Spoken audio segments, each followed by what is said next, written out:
Assalamu alaikum, everybody. I just woke up today 30 minutes ago. It's 7 a.m. right now here in Dubai. And when I just woke up, I felt this realization of how did I even end up here with all this, what's going on in my life right now. And I want to talk about it and show you guys the redemption story of what's actually possible out there in life. So, yes, in 2015, I got fired at the Burger King for working too hard, I guess. And after that, I tried several things in business and life to find my real purpose. And after a while, I did find it by drop shipping. I know crazy it sounds when I say drop shipping because the concept is so different for a lot of people at this point in life. But let me take you guys back to the story. Right now, I'm 26 years old and I've been working normal jobs from the age of, I'd say, 14, something like that. Besides my school, I was always just working. I liked football a lot, but I was always like working because I just needed money. I had to make money, even if it was 200 or 300 euros a month, maybe even less. I still really needed money in my life, and I realized it quite quickly. Not only for me, but also my family. So at some point, I ended up working at the Burger King because for me, it really didn't matter for me where I worked. It was just, I just need to make something. So I applied there and they hired me. Very exciting. Like Burger King is a big company. Like even though people will shit on them, McDonald's, Burger King, they're very big companies. The moment that I came there, I was just working my ass off. I was probably the hardest worker there. Eventually as well, they fired me. So what happened is I had like a contract for let's say 6 months, something like that. And it was like first 3 months and then extension with 3 months. So the first 3 months was just fine. And they always expect some kind of growth with somebody, you know? What happened is I didn't grow. So I was working there, I was working my ass off, but I just didn't grow as a person there. I didn't grow in terms of my skills. So, for example, I was working first as like a cleaner, and then after that, I was working there as literally flipping the burgers. But there's a whole system behind it because you get like, there's customers buying like six, seven burgers, whatever, and you have to make them in some kind of way that you make them on time, that all the burgers are made good. And I felt miserably at it. After that, they put me in a position to be like the cashier. I fucking sucked at it as well. I didn't even understand the system. I had to press the button and make the menus, whatever. I just didn't get it. And I know as a matter of fact that this just happens to people who don't have the highest IQ. Now, I'm not saying I'm a stupid person. I just know that I'm the kind of person that just takes a little bit of longer time to understand things. Even though I knew that, I always felt that I had a disadvantage in life compared to most people in life. I just knew there was always more out there. Anyway, so I was working there, and then at some point after 3 or 4 months, people just started at the place there, started talking bad to me, disrespecting me for some reason. I still don't know till this day. And they will try to ignore me and stuff. You know, for example, there was a woman there. She was 45 years old. I was 15 or 16, just trying to make some money because I had to pay for my driver license. I wanted to drive a car, obviously, you know, and I needed to pay for my own driver license. It was very expensive back in the Netherlands. I remember I spent maybe like almost 1K a month there, and I couldn't even afford myself at some point because my brother even had to financially support me. And what happened eventually is that the people there, they started being against me for some reason, which I still don't know till this day. And eventually they extended the 3 months contract, but after that they said like, yo, you're fired.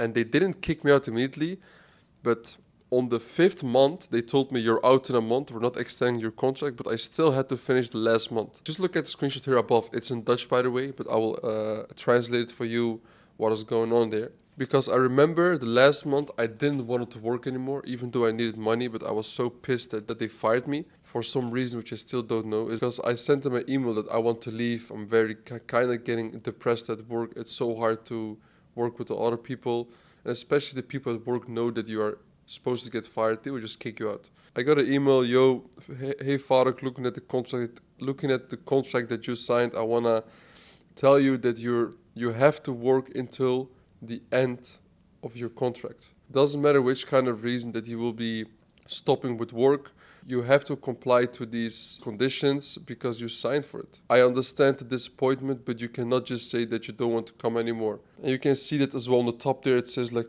2015. You know, it was back then. And of course, I'm going to blur out the name and stuff of the manager. But that's not the guy who fired me. He just sent me the email, you know.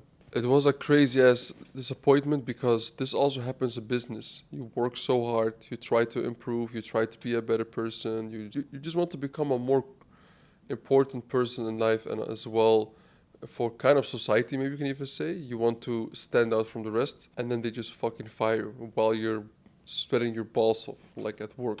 And I remember when they told me at the conversation. So they said, Farouk, we're not extending your contract. I was surprised by it. And they told me, Farouk, you're probably one of the hardest workers here. If not, you are the hardest worker here. But we still have to let you go. I'm like, why is that? And they said, you're just trying so many things, but you just don't get it.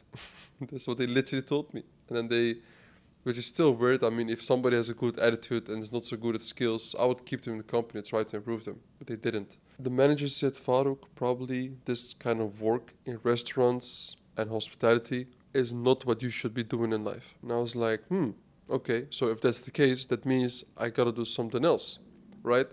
So when I got fired, it fucking sucked. But I was like, yo, I wasn't crying in my room. Even at that point where I didn't know anything about the mindset, you name it, I wasn't crying in my room. I was just, okay, this shit happened, and now what? I need to fucking make money, you know? I need to take care of myself, help as well at home, my parents financially. There needs to be something happening in life. I really want to become something. So what I did, I directly applied for different jobs, and I understood what she said, and I think she was definitely right. Because she was right that I'm not the kind of person who should be going into hospitality. There's a lot of people who are in the branch who are just fucking killing it.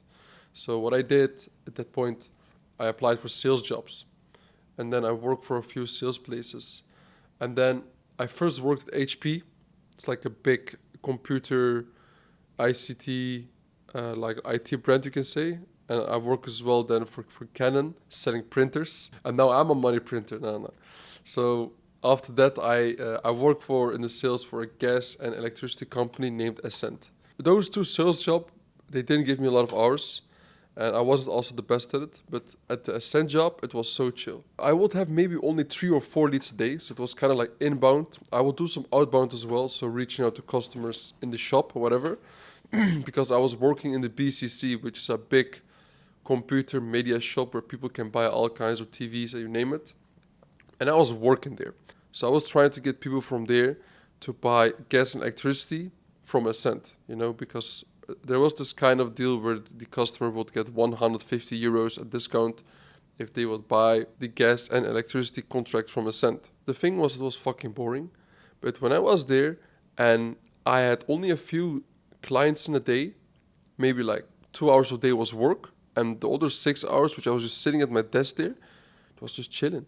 So I was like, yo, why don't I do something useful for this to really make something out of my life? Because I understood that I shouldn't be only getting paid for the money for the hours that I'm working, but there must be a way as well to make money while I'm sleeping. The first few weeks, I'd say, when I was working at Ascent, I quickly understood that. So I just started going on YouTube, looking at people, like how they make money online. I knew there was something out there, but dropshipping was not really that kind of a big thing back then. Some people, they knew about it, for example, in Netherlands, but nobody really did it so much. This whole dropshipping thing, it more got really, really famous in 2020 and 21. What happened is that I found about dropshipping and I just started my store, bro. Just literally started my store. Of course, I did this together with my brother, because my brother, he told me a long time ago, yo, Farouk, we should do dropshipping. I told him, no, the AliExpress China stuff, it's not gonna work, bro. What are you talking about? So then I said to my brother again, bro, yo, we should do dropshipping. We should really try it. I really believe we can make some good money with it. Even if it's an additional 2K a month, it will help a lot in our family's life. Because the way that I see it, how you run a family, is that the money I make is not only my money. So everything that we have within our family is all ours. That's the way that I see it. Because even if I'm shit and I don't make money for months and maybe something will go bad, I still will always have my brother who's having my back. Same for my parents. This is how I see life. You shouldn't be alone in life. And you should just only pick the right people you can really trust and share everything with them. So what happened eventually is that we started dropshipping, me and my brother. Yeah, it was so fucking hard. It was really hard, because what happened is that in the beginning, when you just are starting to make money, you do it for freedom. For freedom, and you do it to retire your parents. Fast forward 2021, when I managed to do that, then you're like, all right, now what? you know? And then there's a third thing that comes into place, which I will talk later about with you guys, which is what really motivates and fuels me every single day. Anyway, so we started opening some general stores in EU market and obviously in the Dutch market only, just having a store, looking up for some products online, kind of copy pasting them in a way and running them up. And it was just horrible. We just kept on losing money. This was around September 2019. And so my brother, he was in an internship. He was just about to get a job as well for his internship. For me, I had still some exams and tests at school. I was on my internship, which was like 40 hours a week. And I would just leave home at 7 a.m. and come home at 6 p.m. And then I started my dropshipping business. So I was just working there, trying to find some stuff. And I'd say that in this whole like process, before the whole accident, which I told you guys about, how I lost 500k overnight. You can watch this here, by the way. We went broke 3 times. So it got even that worse at some point that my brother had to go into the 9 to 5. Or like okay said, like spend less money on ecom, but spend more money at his work to keep his job there in order to fund our dropshipping business. That sucked. We kind of had to, because my bro was at the point making, like, between us, he was making the most money, and obviously so he could invest more money, you know. So we made stores, we were testing products, 100 euros, 200 euros, 1500 euros, and before you know it, you just blow 4 or 5k euro in a few months of time, and that was a lot of money for us. That was a lot of money. Really. Then you're like, all right, how am I going to come back from this shit? Or what am I going to do? What do I need to do differently? Because that is the exact position that so many people are in their life. We just kept on testing new products, and eventually there was this knee brace that was kind of popping off. This knee brace product, for example, I found it online and it had some nice creatives in the US market.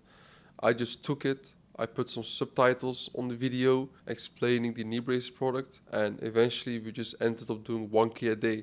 We had a lot of tips with that product, but that was the first product that made us go into the positive. We didn't make shit ton of profits, but maybe we made like, in the first 2 months, you made maybe like 9k profit or 8k profit, but still after taxes and you name it, it's not so much than just a regular 9 to 5, right? But that was the first where we had like, okay, this shit can work, you know? And I was even at that point getting complacent because I was telling my bro, you see, this shit works, we can do it, keep on pumping. And yeah, he would tell me, yo, Faruk, chill, because this is still nothing. Imagine we have 10 or 20 products of these, he told me. So I was at my computer and it was maybe 11 p.m. I was like, you're right. Maybe I should still keep on finding new products. So I did that. I went to a spy tool named Droppoint, I believe. This is a long time ago. Droppoint was a website back then. It was just a spy tool, you know, but it's at this point it's quite bad, to be honest. I won't use it. Like, I don't want to say bad, but it's kind of outdated, so I don't use it ourselves anymore. But what happened is I just found a random video. I clicked on it, and then I was like, whoa, this is a nice creative. It was just intuition. And I was looking at it, I was like, all right, this can be nice. And it had like 1 million views or something in US. I literally copy-pasted the product, like one-on-one, and I put it in the Dutch market. So yeah, I spent like maybe $50 and made like 250 back.